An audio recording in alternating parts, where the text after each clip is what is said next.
Vamos a ver la teoría del movimiento circular uniforme. Observemos este gráfico. Aquí podemos ver un movimiento el cual se realiza de manera circular. El mismo está con una velocidad constante. Este movimiento es similar al movimiento rectilíneo uniforme, puesto que se va a mover arcos iguales en tiempos iguales. Este movimiento se puede transformar de circular a lineal mediante el radio, puesto que este viene a ser el eje que guía este movimiento. Veamos cada una de las partes del movimiento circular uniforme. Primero tenemos el ángulo. Observemos este gráfico. Aquí vemos cómo una partícula va a moverse de manera circular y va a describir un ángulo. Este ángulo viene a ser la longitud recorrida por una partícula en forma de un arco, el cual va a estar medido en radianes.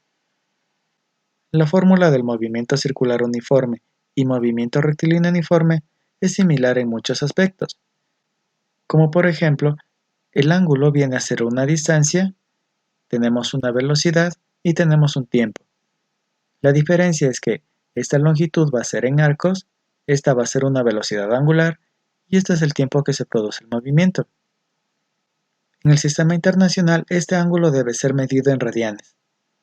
Hay varias denominaciones para medir este ángulo, las cuales son las siguientes.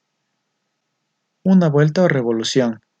Esto equivale a 2 pi radianes y a su vez esto equivale a 360 grados.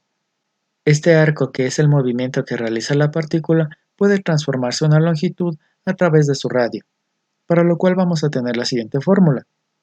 La distancia va a ser igual al arco recorrido por su radio. Las unidades que va a tener van a ser las siguientes. El ángulo estaría en radianes y el radio estaría en metros.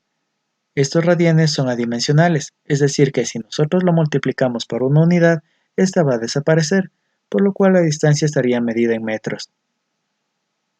La velocidad. Tenemos una velocidad distintiva en el movimiento circular, la cual va a ser la velocidad angular. Esta viene a ser la velocidad con la que se recorre un ángulo en un determinado tiempo. Para calcular esta velocidad angular vamos a utilizar esta fórmula, la cual describe que la velocidad angular es igual al arco recorrido sobre su tiempo. Las unidades que va a llevar a esta velocidad angular son las siguientes: radianes sobre segundo. Aquí observamos una velocidad lineal, la cual es tangente al movimiento, es decir que a medida que vaya circulando, esta velocidad va a ir cambiando su sentido. Para calcular esta velocidad lineal vamos a utilizar esta fórmula, la cual describe que la velocidad lineal es igual a la velocidad angular por el radio. Las unidades que va a tener esta velocidad lineal son las siguientes. La velocidad angular va a estar medida en radianes sobre segundo y el radio en metros. Si nosotros multiplicamos radianes por metros, nos va a quedar metros y sobre segundo. Aceleración centrípeta. Observemos este gráfico. Aquí se puede ver cómo a cada velocidad que tiene el movimiento se va a producir una aceleración centrípeta, la cual va a estar dirigida hacia el centro de este movimiento. Esta aceleración va a producir que la velocidad cambie su dirección a medida que se mueve, pero no va a cambiar la magnitud de la misma. Para calcular esta aceleración, vamos a utilizar esta fórmula, en donde se describe que la velocidad lineal elevada al cuadrado sobre el radio va a ser igual a nuestra aceleración centrípeta. Si a su vez queremos utilizar la velocidad angular, vamos a utilizar esta fórmula, en donde la aceleración centrípeta es igual a la velocidad angular al cuadrado por el radio. Esta aceleración se va a medir en metros sobre segundo al cuadrado. Periodo. Observemos este gráfico. Aquí tenemos un movimiento de un automóvil, el cual se realiza de manera circular. El periodo va a ser el tiempo que se demora este automóvil en dar una vuelta completa. Recordemos que esta vuelta va a ser igual a una revolución o 2 pi radianes. Para calcular este periodo se va a utilizar esta fórmula, donde el periodo va a ser igual a 2 pi sobre la velocidad angular. Este 2 pi viene a ser una revolución o vuelta. El periodo va a tener las siguientes unidades.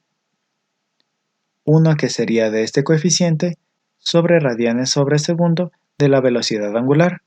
Recordemos que estos radianes son adimensionales, por lo cual el periodo se mide en segundos. Frecuencia. Nuevamente tenemos este gráfico, en donde nosotros describimos una vuelta. La frecuencia va a ser cuántas vueltas va a dar este automóvil en un segundo. Para calcularlo vamos a utilizar esta fórmula, en donde el periodo por la frecuencia va a ser igual a 1. A partir de esta fórmula nosotros podemos calcular tanto el periodo, el cual va a ser igual a 1 sobre frecuencia, y si despejamos la frecuencia, esta va a ser igual a 1 sobre periodo. La frecuencia tiene estas unidades: 1 sobre el periodo, que se mide en segundos. Este 1 sobre segundo se le denomina hercio.